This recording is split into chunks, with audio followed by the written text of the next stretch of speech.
Well, that said, Brady, we got Danny on the line here. What do you want to ask him? How are you currently finding deals in the current market? I befriend brokers, I befriend bankers, and to the point of I go a little bit above and beyond. Next thing you know, he's calling me up. He says, "Oh, some guy came to my office. He's got this deal before it goes to market." Blah blah blah blah blah blah. And that's how I do it. I don't believe in the whole like before market, I'll buy it. I don't want to this that. Yes, I get it. I get that everybody wants to buy out of market, but if you go above and beyond and you just speak to if you go into a 5-plex area and you speak to a real estate broker and you show them your face and you just say, hey, it puts you on top of the list.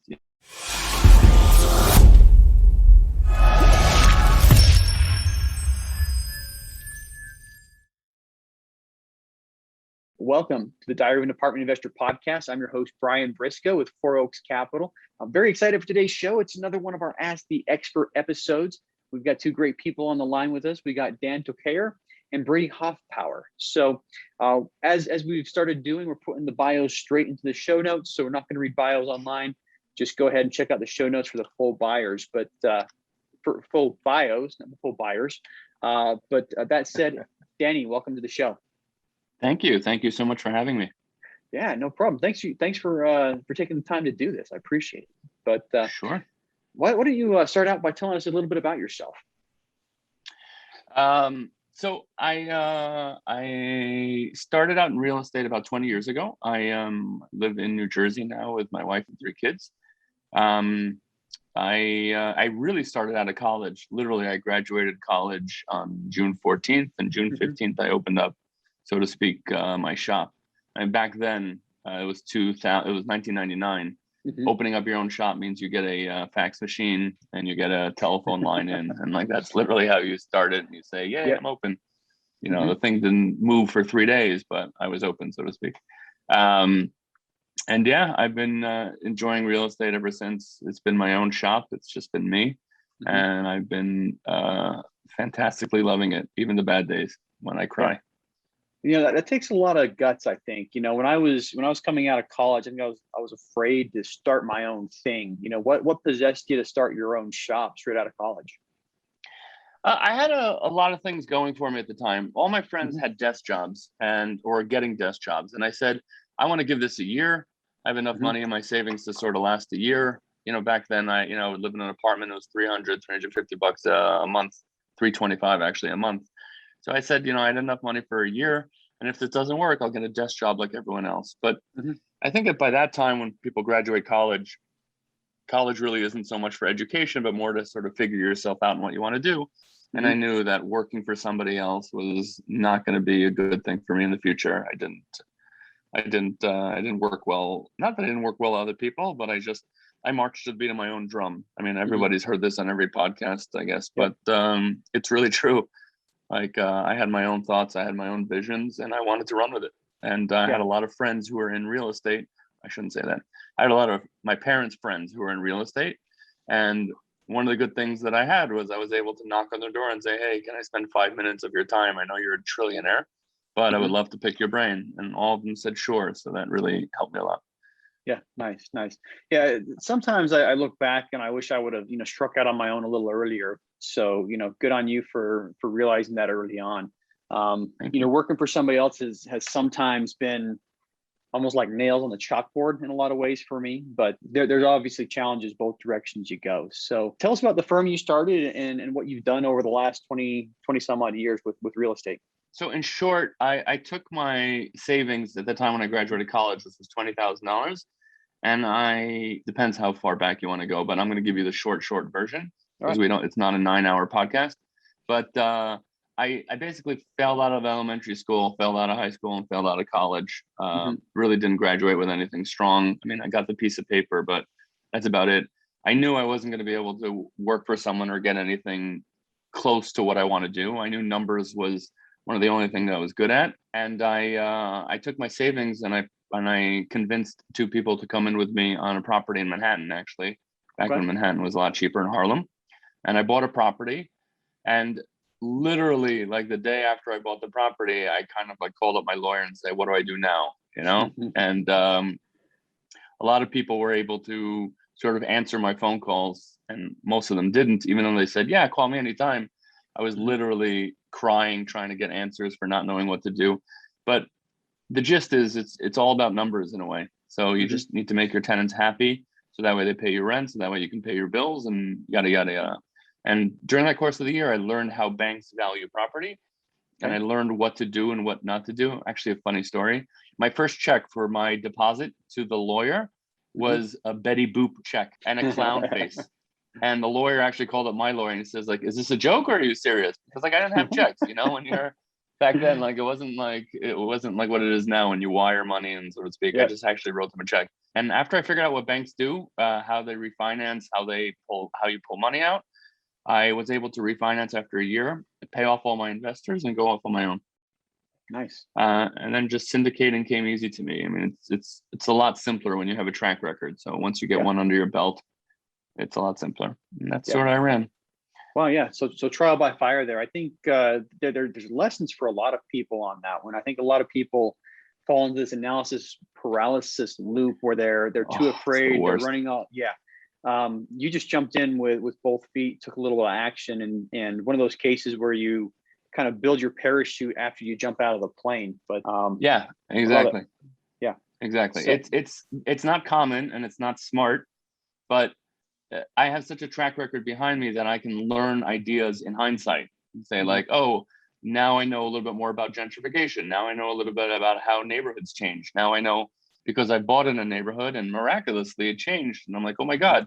So I went back to see what are the catalysts, what are the things, what are the perks, what are the steps that you can read, so to speak, before it happens. That's sort of how I did it. And it was a little bit of luck, mostly luck, probably. Yeah, a little bit of luck, but I mean, a lot of action. I think a lot of times action actually creates luck for people. But I mean, you got to put action in the right direction. So really tough question for you. You know, I'm going to try to make it as tough as possible.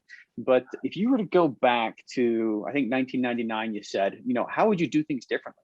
Or would you do things differently? I wouldn't. The only thing that I would do differently, I literally burned a lot of money in renovations and different things that I fixed in the apartment buildings.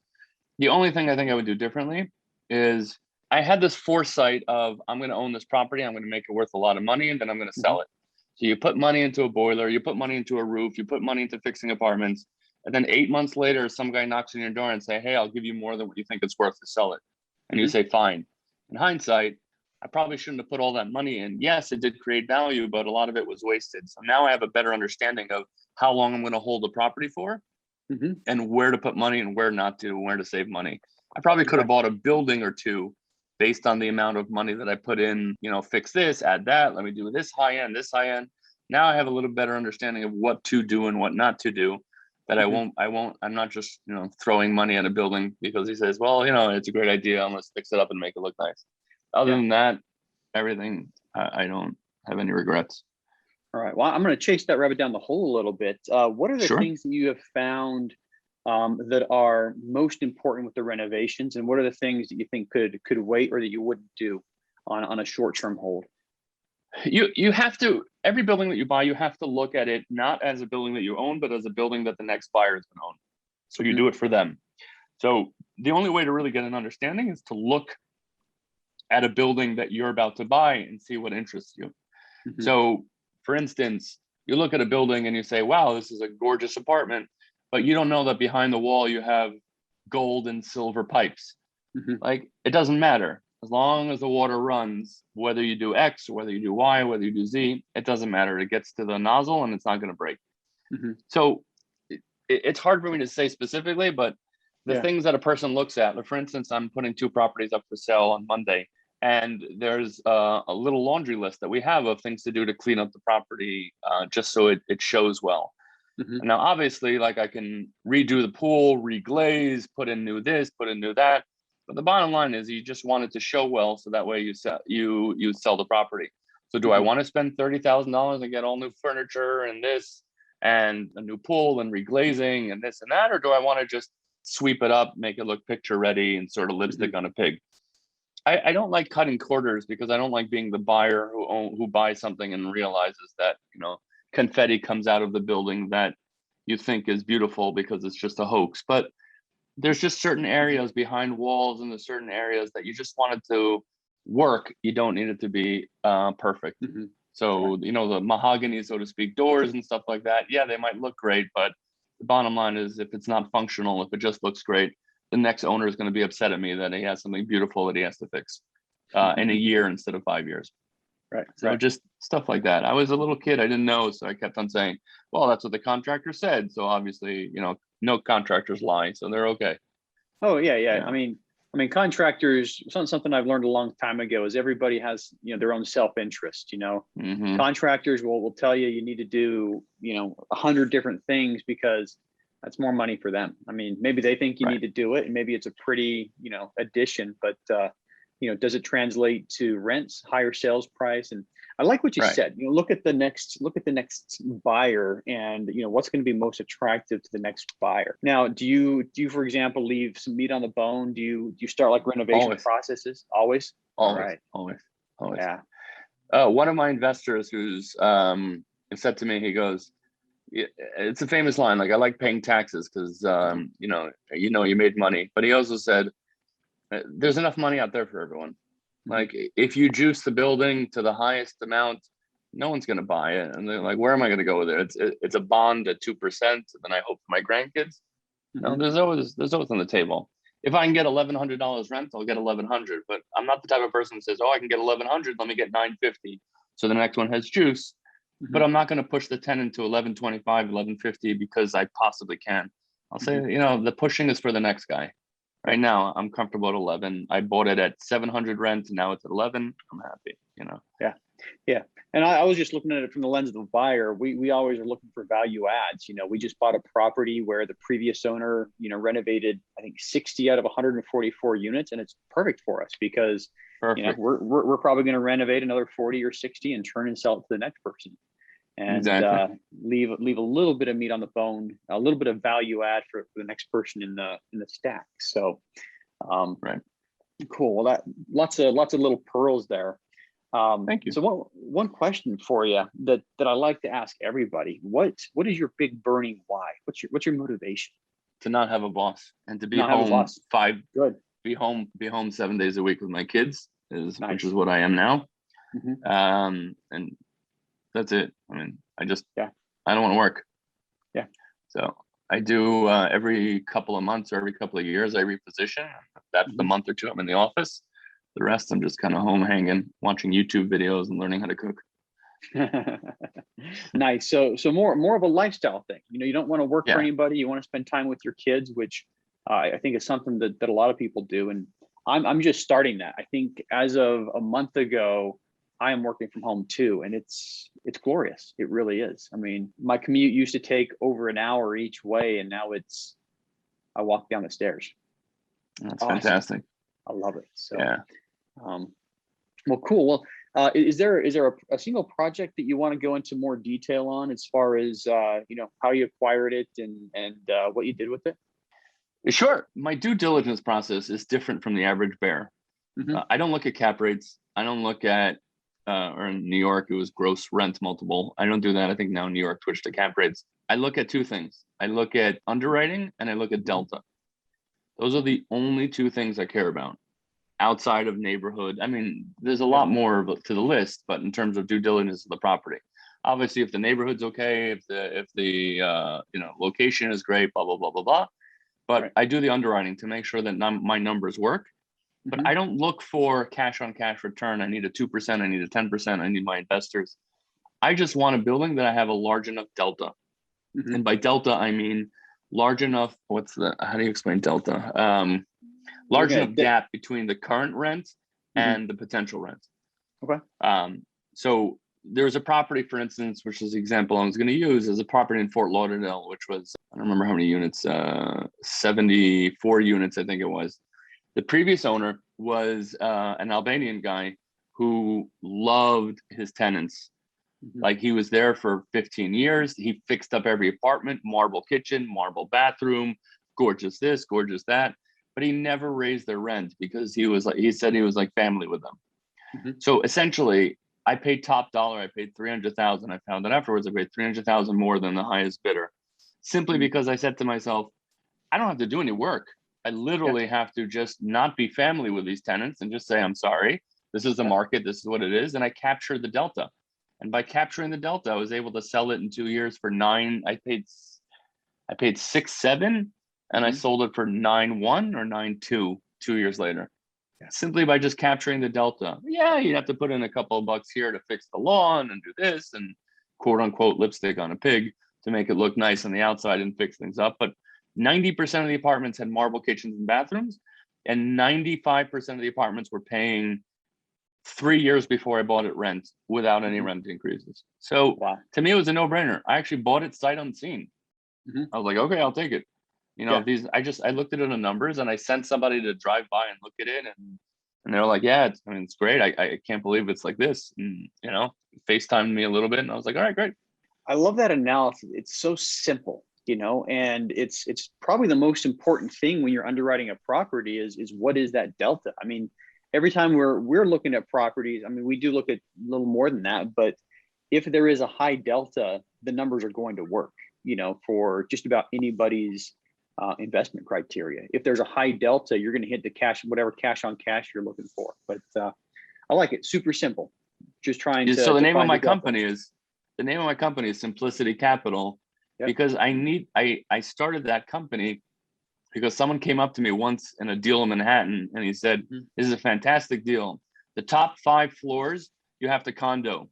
The middle, you can co-op, and the bottom, you retail. And I'm like, you know what? You can make, this could be the Empire State Building, and I'm happy for you. But if it's not simple in my mind, like, it's not for me.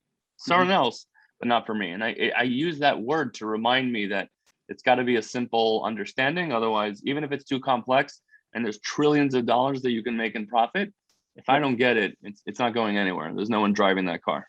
Yeah. And I'll take that one step further. If you're syndicating, if you're bringing in investors, simple is better for them as well, because you're going to have to explain whatever that deal is to your investors. And even more so, you know, if they don't get it, they're not investing. So a lot of good points there. So one question for you, what's next for you guys? I'm going to keep on buying. There's never a bad time to buy good real estate. And I believe a little bit in market cycles. And I believe that I was lucky enough to catch the cycle, and I sold my entire portfolio in 06, 07 before it crashed in New York. And I think I'm going to try to time it right, plus or minus a year or two. I mean, I don't care if I time it at the exact, but if I get on the height, I'm going to time it right on this. And then when the economy goes down, I'm going to jump on everything with cash. Now looking into your crystal ball, how long do you think we still have of upside? Or do you think we're at a peak right now? No, we're not at a peak at all. I think you have until 25, 26.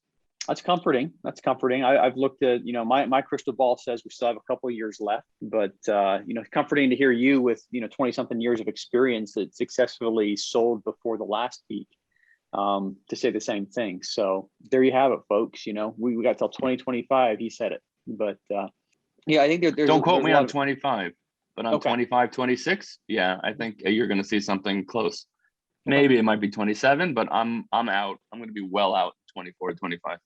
Okay. Interesting. I love that. Everybody's got their own crystal ball. I've made no predictions on when it's going to crash. But I do think I'm still bullish on the market. I mean, the prices right now are what a lot of people are kind of scared of. A lot of people are looking at the prices now and they're being, oh my gosh, you know, how can I possibly buy at this price? I'm still bullish on the market, especially in areas where the demographics show that there's growth. And anyway, that said, growing up in a neighborhood where a lot of people were in real estate, you met a lot of grandfathers who said, I can't believe you're buying at 50 a door, at 60 a door. I used to buy at 30. I used to buy at 2 a door, at 5 a door. And you say to yourself, like, yeah, but you're sitting with your hands in your pants because all you're doing is looking at a building saying, I could have bought it at 2 and now it's at 100 and you could have bought it at 30. And then we're turning out to be those people because the economy jumped up so quickly in the last 24 months that you're like, I bought this place in Jacksonville at 50 a door, and now it's 90 a door. So as long as the numbers work and as long as there's enough delta, then hopefully it'll go to, you know, 110 a door. Yeah. As long as the numbers work, it doesn't matter what you paid for it 3 years ago. You can't look at it that way.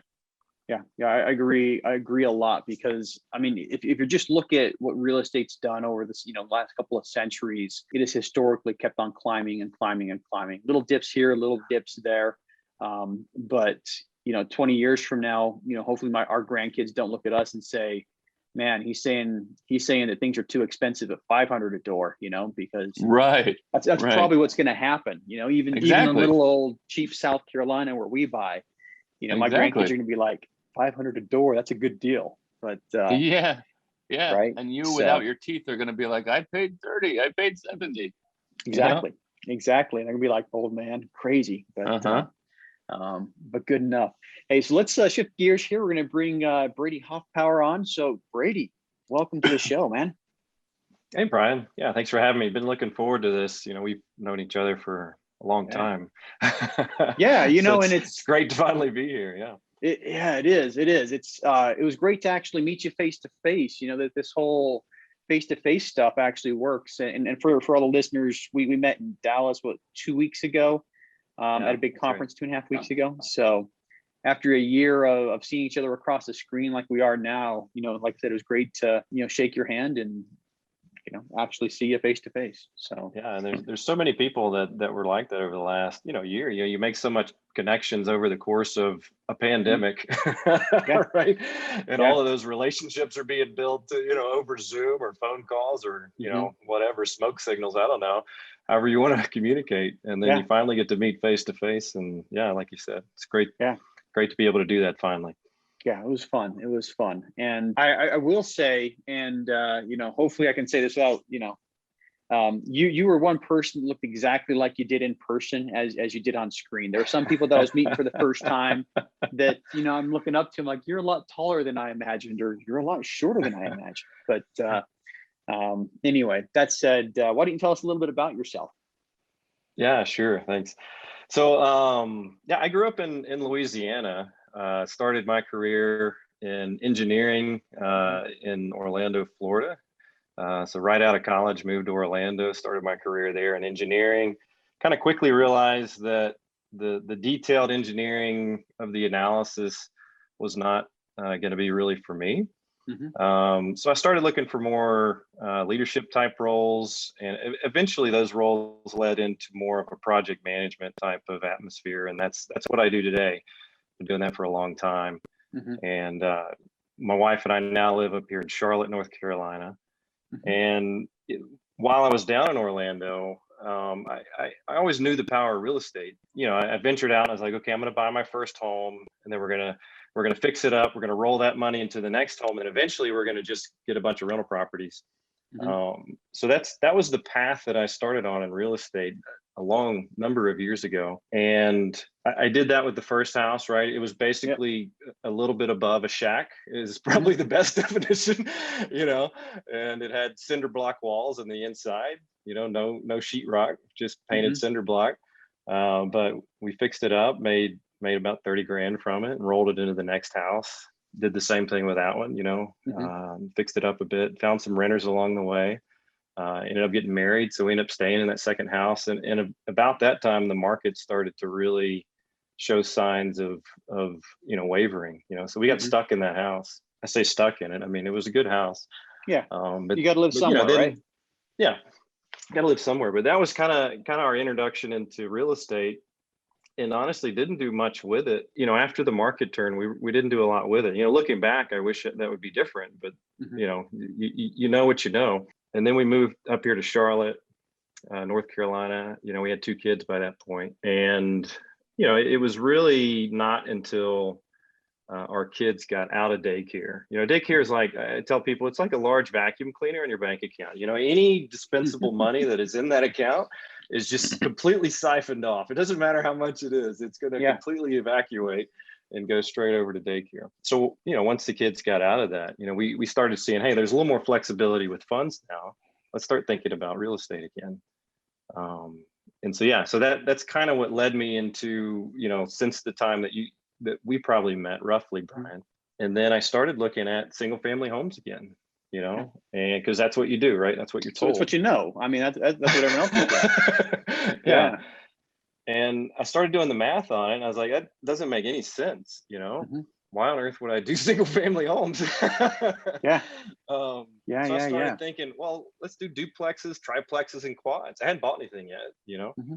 It's just analyzing properties, and because I wanted multiple streams of income, that seemed smart. And I kind of stumbled upon a fiveplex and didn't know anything about commercial properties. Realized, oh, that's a commercial loan, but I don't know anything about it. So I started doing more research, and we ended up getting close on that deal. It fell through, but that was kind of the tipping point for me to get into multifamily. It was once you start understanding the commercial properties, it's like, oh my goodness, there's so much more under my control. And it's not based on my neighbor, you know, it's based on that property, you know, how we perform, what we do, and so on. And that was really the tipping point to get into multifamily. And then that was the launch, if you will. Yeah. Yeah. You know, I think, a lot of people have, who get into multifamily have that same moment. I mean, for me, I started realizing that, a fiveplex is buy one, get four free sale is how I started looking at it. It takes the same amount of effort to buy a fiveplex as it does a single family home. So, I mean, yeah, the price is a little bit higher, but, for all intents and purposes, the way I looked at it is, why buy five single families when I can buy one fiveplex? And then my mind expanded a little more, and I'm like, well, why buy a fiveplex, when I can buy a 50 or a 100 or something like that? So yeah, end of the day, lots of good reasons to get into multifamily. But speaking of good reasons to get in, let's explore your why for a second. What's your big burning why? Yeah, so mine's kind of tied to that storyline I just gave. For me, it comes down to time, family, flexibility, and giving back as well. That's what drives me. That's what's important. What triggered that second kind of venture into real estate that I just mentioned was, there was a lot of uncertainty in the job market that I am in back a few years ago. Yeah. And I wanted to be in control of it, right? I don't like someone else having decisions over, where I can work. And, if I want to live in Charlotte, then I want to live in Charlotte, but that uncertainty, again, I like what I'm doing. I love the people I work with, I enjoy, working there. No complaints there whatsoever, but that uncertainty was enough to kind of drive that and be a trigger, because again, I want to decide the time with my family. I want to decide where we're going to live. I want that flexibility. And then now that I've gotten into it further, my why has kind of changed a bit, as you would imagine. And now I look at what's possible. I get to talk to cool people like Danny here, and your brain starts expanding on the possibilities, and it's almost that fear of missing out, right? You look at your family, and honestly, I don't want to miss the best years of my kid's life. I don't want to have to make decisions based upon things that are outside of my control. So those are the major drivers, and then as I'm getting more involved, I really enjoy helping people that are just getting started. I mean, I'm by nowhere means where you guys are, but still there's ways to give back. Yeah. And I enjoy finding those ways. I enjoy teaching and I would say many mentoring, if you will, right? Yeah. Based on where I'm at in my path. And yeah, those are all tied to the big reasons why I do this. Yeah, I love it. I mean, in my chosen career, the only certainty I had was every 3 years I was going to move. I had no idea where, but it was a certainty. It's like, and looking back, every year divisible by 3, I moved. 2003, 6, 9, 12, 15, 18, and now it's 21, and I moved again. But last move, thank goodness. But yeah, I understand that a lot. And having to look at career and family and choose between them. I mean, that's never fun. But well, that said, Brady, we got Danny on the line here. What do you want to ask him? Yeah, Danny, thanks for being on here. It's been great listening to you here. I took some notes on the side. Thank you. You actually answered a couple of my questions already, so thanks for doing that in advance. I mean, that's proactive. All right, have a good night, everyone. We're done here. That's right. That's right. So I think, Danny, the first question is, Brian kind of hinted on it there, but I look at the current market and we're all feeling it, right? And it's At least I feel like I'm feeling it, right? I'm not as advanced as you guys are, but it seems exceptional in some cases, like where the pricing is going. And it seems to me like you almost have to be a little creative in how you're finding deals these days. Yeah. So I'd like to hear your feedback on how are you currently finding deals in the current market? Yeah. I'm exceptionally outgoing and social. I befriend brokers, I befriend bankers, and to the point of I go a little bit above and beyond. Like, $60 goes a long way, so to speak. So like if a broker came and started talking to me about this and that, and I remembered something in the conversation, I would go on Amazon and buy him like he's like, oh my God, you like steak? I like steak too. I'd buy him a $60 chef knife, even if I've never done a deal with him before. And he's like, oh my God, thank you so much.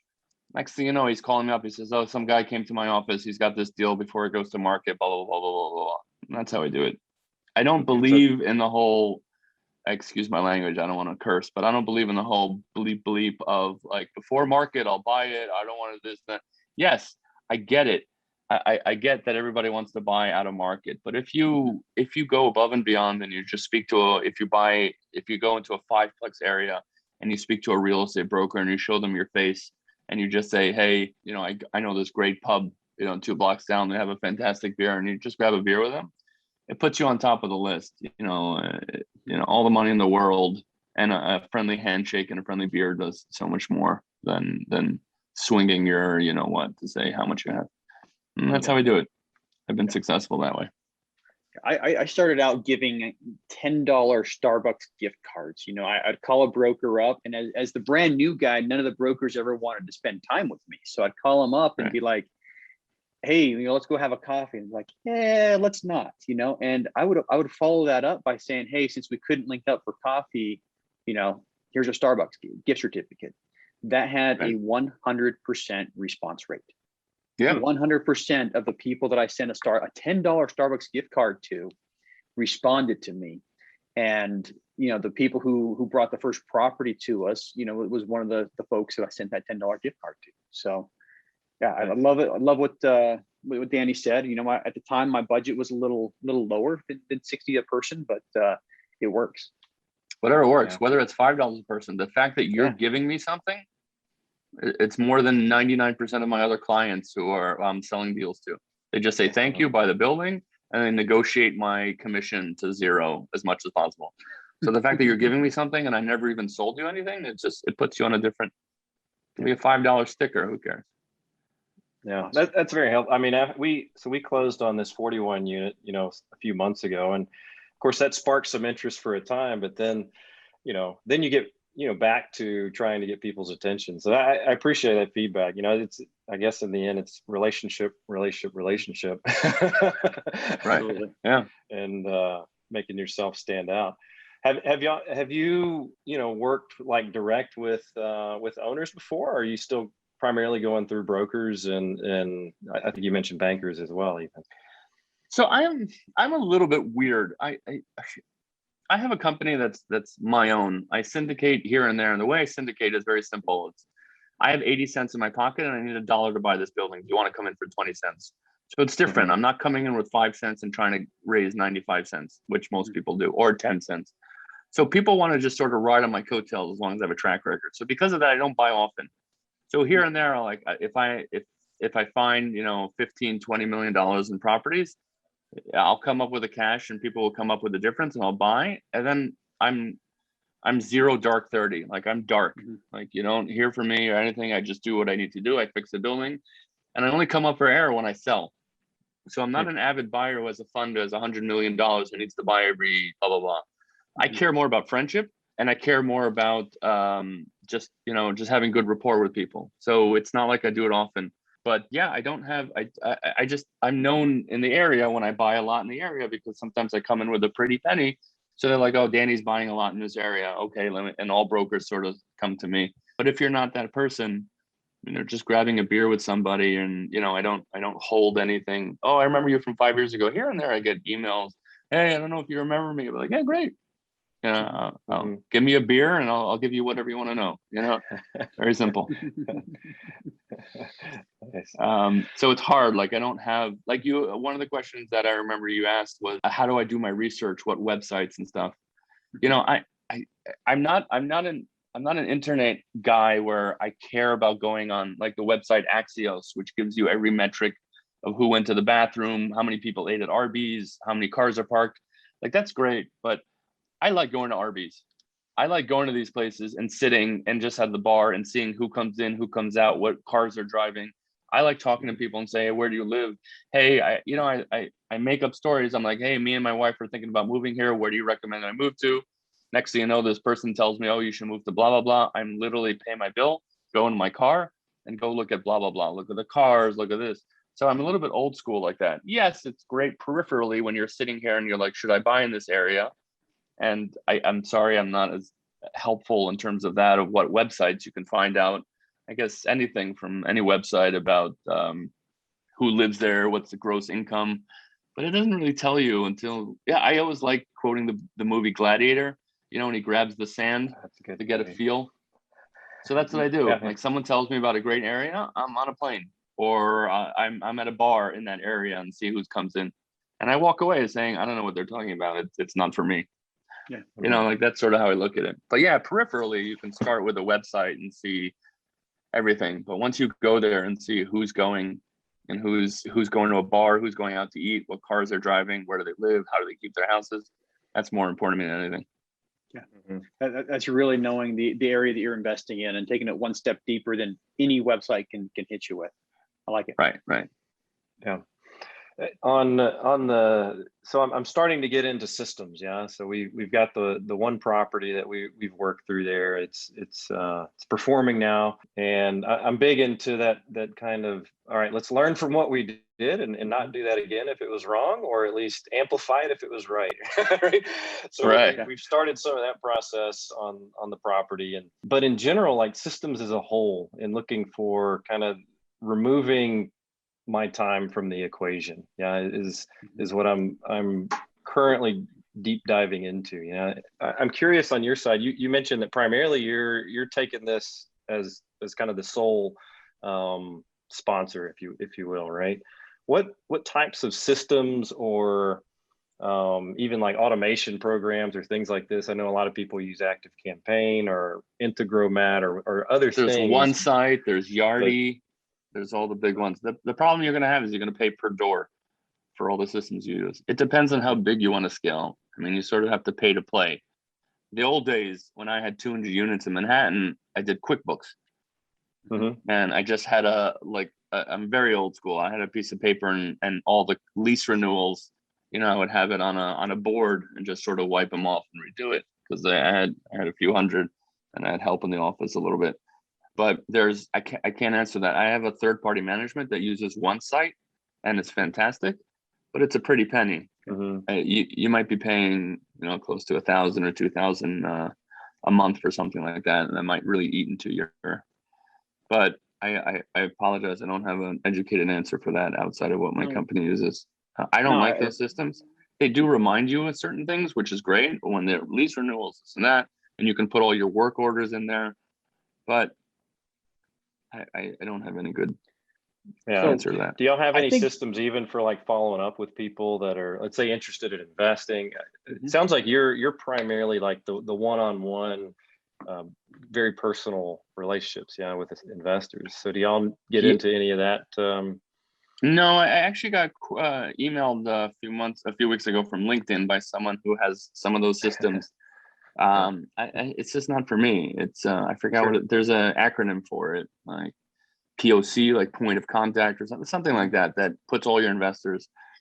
I'm not like, I don't have 35,000 investors or any of that stuff. I just you know, I have got 8 or 10 people at most at, you know, one time, and you know, they're in 3 or 4 deals. I know their cell phones, I know their wives' names, I know their kids' names, I know how old, and like that's sort of how I work. Some people respect that. Some people want 40-page documents every month with 30 pages written by you about what's going on with apartment 3C and stuff like that. I say it's not for me. The easiest way. Perfect answer, actually. Go ahead. Finish your thought. I was going to say that the best thing you can say to a potential investor is to say, I'm not looking for an investor, I'm looking for a referral. I'm working for you. I'm making this building work, but I want you more than just to make money, is to be able to refer me. That's when I know that I did a good job. And people respect that because they know that it's a great line. I heard it from a Peter Orback, but it's great. It's great. It basically says, yeah, like he's working for me till the last day because he wants my referral. And I know that his heart is into it and it's not just a numbers thing. Mm-hmm. Yeah, I was saying, I think that's the perfect answer, actually, because a lot of people will focus around which system is better. Do I go in with Active Campaign? Do I go with this? Do I use Appfolio or Yardi or anything else? The answer is it doesn't really matter. The system that is best for you is the system that you use. And I think a lot of people have done amazing things using Excel spreadsheets or something even or a simple whiteboard. But end of the day, the system that is going to work best for you is a system that you use. And we've kind of jumped in and out of a couple of systems. We don't have a big fancy CRM with a lot of bells and whistles like a lot of people do. That's the acronym I was looking for. CRM. Yep, CRM. Yeah, CRM. So we use the one that comes with our website. And it's not like Active Campaign, but at the same time, we're not paying $600-800 a month. I don't know what the price is for Active Campaign anymore, but we're not paying the big fee for it either. Nice. So yeah. I mean, it's great feedback. It's certainly something to think about, right? It's polar opposite type approaches, but at the end of the day, use what you need is the outcome of that. And whatever tool you need. I mean, we use currently, Google Sheets and some other systems. We do use Active Campaign, but for very specific reasons. But yeah, no, thanks for that. You'd mentioned earlier also about due diligence. I kind of wanted to circle back to that, kind of on a whole, like due diligence from, the broker that you've known for a while says, hey, we've got this property to be perfect for you, all the way through to you've closed. If you kind of look at that in phases as a whole, I mentioned I have an engineering background, so I tend to be analytical. I don't necessarily always enjoy the details of it, but I enjoy knowing, let's say, that the risks are going to be mitigated. Yeah, what are the major risks and have we mitigated them? But sometimes that mentality can dive too deep, right? As you're That's why I love you. Phases, yeah. Because I'll buy all the properties that you paralysis of the analysis, and I'll buy it sight unseen. That's right. Yeah.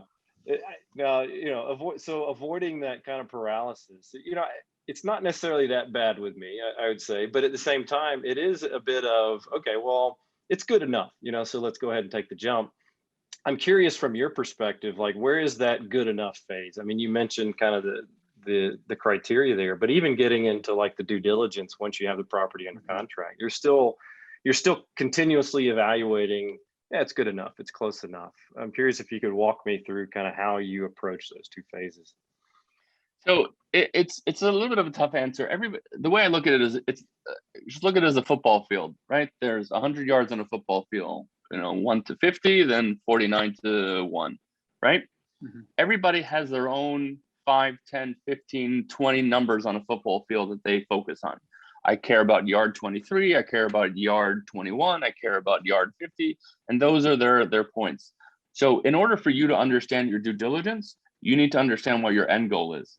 So for me, my end goal is to double my money within less than 3 years, which, thank God, my average is 37 months, I think. Since I started, I've always been able to double my money. Now, remember, doubling my money doesn't mean doubling the profit, doubling the building value. It means doubling the money I put in the building. So if it's a $4 million building and I put in $1 million, I need to sell it for 5 in order to potentially double my money. So it's a big difference.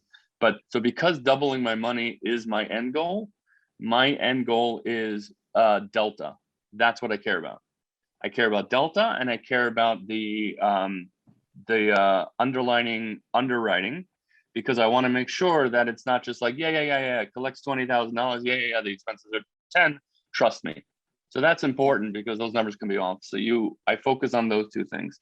For you, the due diligence should only focus on whatever your end goal is. If your end goal is to refinance, pull out your money, and then buy another property, if your end goal is to fix up the property for the next buyer, if your end goal is to give this to your grandchildren, those are all different due diligence angles you need to look at it. And you need to paralysis of the analysis on those two things to make sure they're good. As much as I don't like paralysis of analysis, I do it on Delta and I do it on underwriting, but I do it on those two. Some people might go, oh, the boiler's not this. I don't care. Needs a new roof?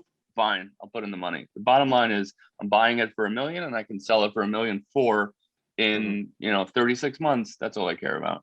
Yep. So I think that's a 30,000 square foot, 30,000 what is it, feet view, yeah, overview of how to do the due diligence. Everybody has their own ticks that like, I care about this or that. I don't care about all that stuff. If the problem Delta can be solved with money, it's not a real problem. Okay, love it. Well, guys, we're about out of time here. So one final question for each of you as we close up shop. And Danny, you get to go first. How can listeners find out more about you? Email me. All right. Dan@simplicitycap.com. All right, Brady, same question for you. How can our listeners learn more about you? Yeah, absolutely. They can email me, brady@ridgelineequity.com, or they can find me out on LinkedIn, Brady Hoffpauir. You'll spell it in the show notes, I assume. I will spell it in the show notes, right. So, but yeah, those are the two easiest ways to get in touch with me, and please do reach out. I enjoy talking to people. So, and it's pronounced just like it's spelled, right? No. Yeah, not in English. Maybe in a different language, but in Gaelic. In Gaelic, it's spelled exactly like it. Pronounced exactly like it's spelled. So, all right. Hey, well, thanks a lot, guys, for coming on the show again, and appreciate your time. Thank you for having us.